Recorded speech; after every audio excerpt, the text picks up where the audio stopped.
برونتو اف ام. برونتو اف ام، صوتك سابق بخطوة.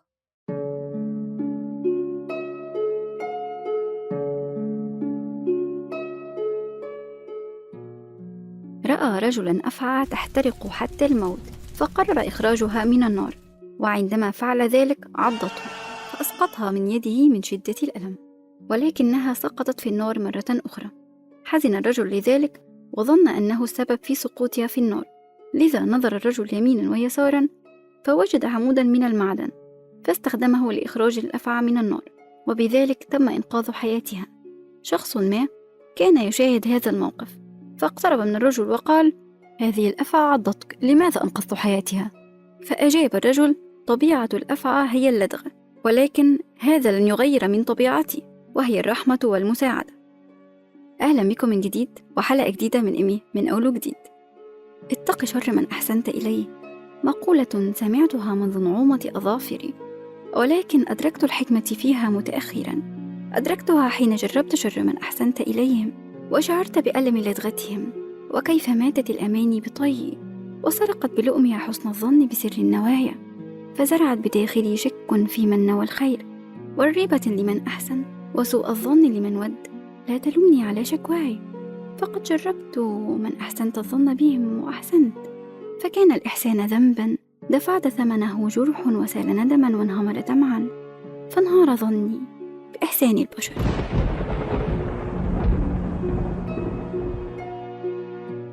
تسألني لما لم تعاتبهم هذه المرة كعادتك؟ أقول لك: كنت أعاتبهم لأني كنت أريد أن أبقى، أما الآن فأردت أن أغادر، وأنا حين أغادر أقفل الباب خلفي بهدوء وأمضي، فيصبح المرء باردا من شدة ما احترق.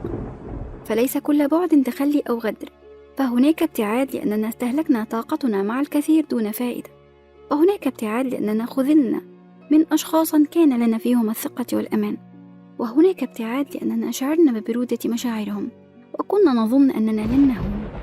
ولكن إياك أن تميلي، فلا سند لك إلا نفسك، فلا تفلتي يدك بيد الأمل فتسقطين، تمسكي بها جيدا، كوني قوية إن جذبتك الحياة لأرض الظلام، اصنعي من الألم جسرا تعبرين به لبر الأمان، وكوني سندا تتكئين به على ذاتك إن تعبت، فلا حائط سيميلك، فقد دعمك لذاتك هو منجاك، ولا فهم سينصر ضعفك إلا نصرك لذاتك، فأنت أصلب حصانة تحيط قلبك من وهن الخذلان وكيد البشر ومكر الأنام، فحصانتك لنفسك هي التي تحصنين بها رونقك عند كل ألم يحاول خدش بريقها النقي.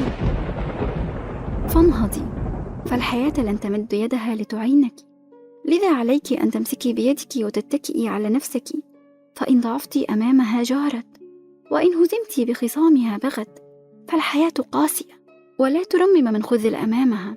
تحركي، فما زالت حلقات مسلسل أيامك جارية بقناة الحياة، ولن تنتهي حلقاته إلا حين يموت البطل وأنت ما زلت على قيد الحياة. فاحذري أن ترضي بدور الضحية، واختاري دائما أن تلعبي دور البطولة والبسالة في وجه الحياة. حاربي ولا ترضي بأقل مما تستحقين، قاتلي قسوة الحياة وعاندي بؤسها، فأنت عظيمة وتستحقين هذه الحياة. لراحة بالك اصمت كأنك لم تفهم، وتجاهل كأنك لم ترى. الدنيا تتقلب فيها أحوال الناس، أناس تحت التراب في القبور ويزورون في المنام، وأناس فوق التراب لا يردون علينا السلام. قد تسكن قصرا وتضيق بك الحياة، وقد تسكن كهفا ويشرح الله صدرك. قد تكون لك إخوة وتعيش وحيدا، وقد تكون وحيدا وحولك إخوة. قد ترى الأصدقاء يطعنون ظهرك، وقد ترى الأعداء ينقذون حياتك. قد ترى أغنياء ويرتشون، وفقراء ويتصدقون.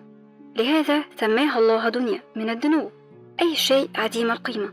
إحسانك وتعاملك لا ينسى، فلا تندم على لحظات أسعدت بها أحدا حتى وإن لم يكن يستحق. وكم تغافلت عن أشياء أعرفها، وكم تجاهلت قولا كان يؤذيني، وكم عرفت نية شخص من ملامحه أدري يقينا وحقا لا يدانيني، وكم تغاضيت لا جبنا ولا خورا، هي المروءة من طبعي ومن ديني، لعل ربي عن طيبي سيجزيني. كانت معكم إيمي أحمد على مدار 4 حلقات من الموسم الثالث من إيمي من أول وجديد. على إذاعة برونتو اف ام. أتمنى أن تكون نالت على إعجاب حضراتكم، على وعد بلقاء قريبا. دمتم أعزائي المستمعين بكل خير، فإلى اللقاء.